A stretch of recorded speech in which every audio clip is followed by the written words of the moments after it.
this is my outfit for the day. It's so cute! Para lang ako magme-mekaniko. This one is from Terra Nova. And this one is from Avenue. Nalagyan ko lang siya ng tiny something. Kasi parang crop top to. Also, may haul ako. Ginanito ko siya kasi binuksan ko na to kanina sa office. But bumili ako ng isang cover up or t-shirt bag to. It's inside. Hindi ko sure kung if tama ba yung size ko, pero ginawa ko siyang XL para mas damang-dama yung pagiging ganito niya.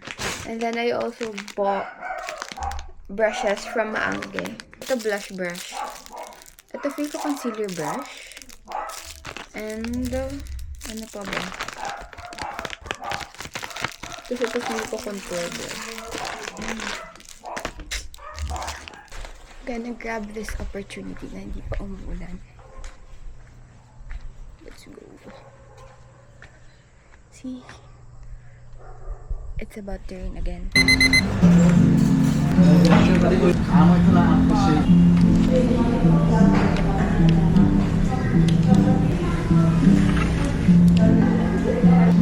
Carbonara for dinner. Let's taste this. I forgot na akong order. Feel ko na akong order. I forgot my order. Pero feel ko outside ako. Oatmeal kakonit. It's yummy. Carbonara.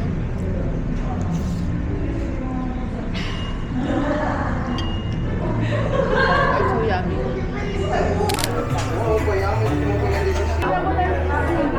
Saan na lang? Ako marabit. Marabit ako sa Hanigar. Na para ba? Walang problema. Teacher ko. Magmo-mocha latte ako and then kape na lang may tap-tap na. Available in iced matcha? Yes, ma'am. Mausa. Anong size po? Medium la po. Katapos Choco Royal. Tingnan namin.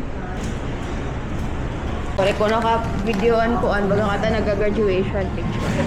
Baga kata nag-graduation tapos Nagpipili. Natawag kita Tempen. Got the god. What is oh my god, Ice caramel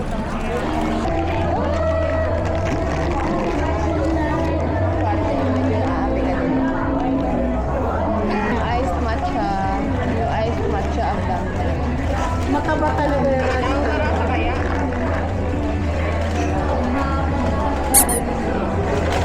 Sabi siya, sa data mo mo on milk, puntahan mo.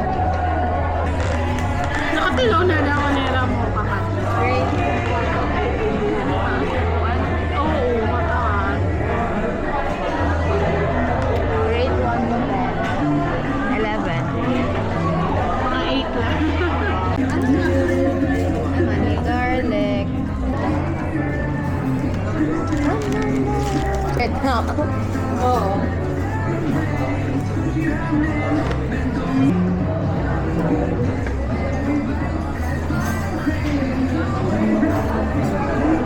So, I'm home. Hindi pa talaga ako, like, totally done sa mga ginagawa ko sa OT.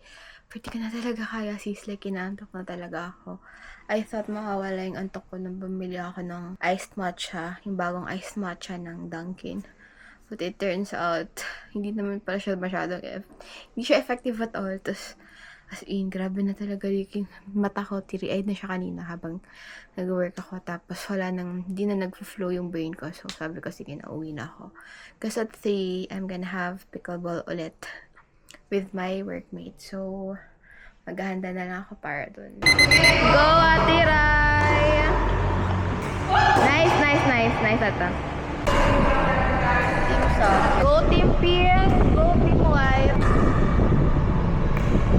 Okay, nice!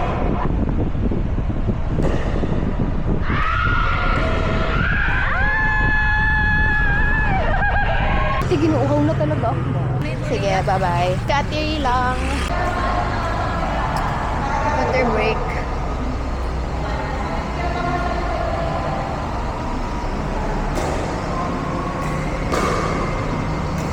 Wow, let's go, Bea.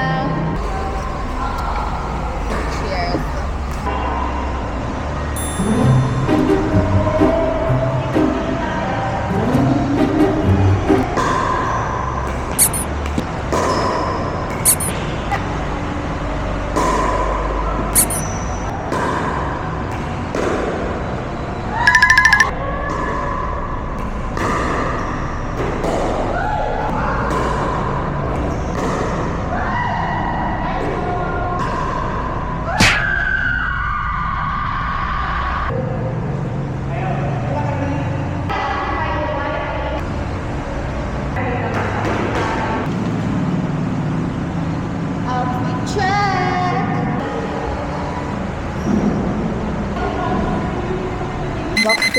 Punasan ako.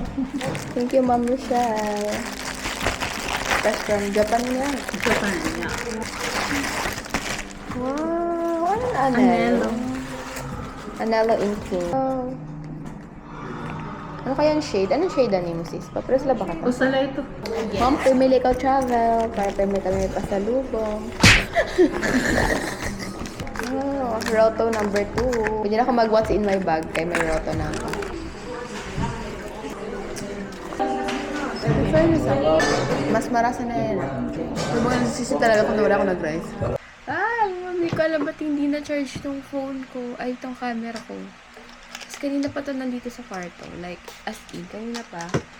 But anyway, kakatapos ka lang magpakain, magpa-poop, magpa-pee kay Summer. So, nakapag-bath na din ako. I don't know if it's half bath dun sa tawag sa iba. Kasi, kay Labdari, parang iba ata yung term nila. Hindi ko sure. Basta ganun. Pero sa amin, ever since nung bata pa ako, ganun talaga yung term namin. Pag half bath, hindi mababasa yung buhok mo. So, ayun. So, kakatapos ko lang nun. And, nalagay lang ako ng aking skincare kasi grabe yung pawis ko as in. Like, grabe. Parang, yung araw ko, super booked siya. Simula nung nagising ako, hanggang sa ngayon, like from 6 a.m., di na ako nakatulog ulit kasi ginising ako ni Summer. Kasi gusto niyo nang lumabas. So, at that time, I was contemplating pa if mag-gym ako. Buti na lang hindi. Kasi grabe ate, di ko na siguro makakaya tong around ko if ever. Natuloy yung gym around ko. Kasi in-invite ako ng pinsan ko mag-pickleball. Aside from that, I have a scheduled pickleball. Pagkatapos pa, may OT pa ako. So, parang, I went to work. Where's my glasses? So, parang, I went to work at around 9. Tapos, diretso na talaga yung trabaho ko from 9 until 2 p.m. Tapos, nag-stop lang ako ng 2 p.m. kasi di ko nakaya talaga. As in, like, yung antok levels ko, like, super watery na talaga yung ice ko. So, yun. Tapos, nag-decide ako na umuwi na kasi in an hour, pagka 3, is may laro kami na pickleball. So, parang sabi ko, sige, uwi muna ako kasi di na kaya ng brain ko, di na ako makapag-work ng maayos. So, yun, nagpaalam na ako sa kanila. And then, after that, so, from 3 onwards, laro. Tapos, imagine, ilan lang kami. Parang 5 lang kami naglaro. Tapos, for 3 hours. Tapos, after nun, nag-dinner na lang din kami ng workmates ko. Diretso na kasi nandun na din naman kami. Tapos, ayun na nga, nag-pickleball na ako kasama yung yung pinsan ko, tsaka yung workmates niya, which, I was surprised. Akala ko kasi iba yung kasama namin. Hindi naman ako nagtanong kasi kung sino yung kasama. Pero nandun yung kapatid ko. So, surprise to me, surprise to him.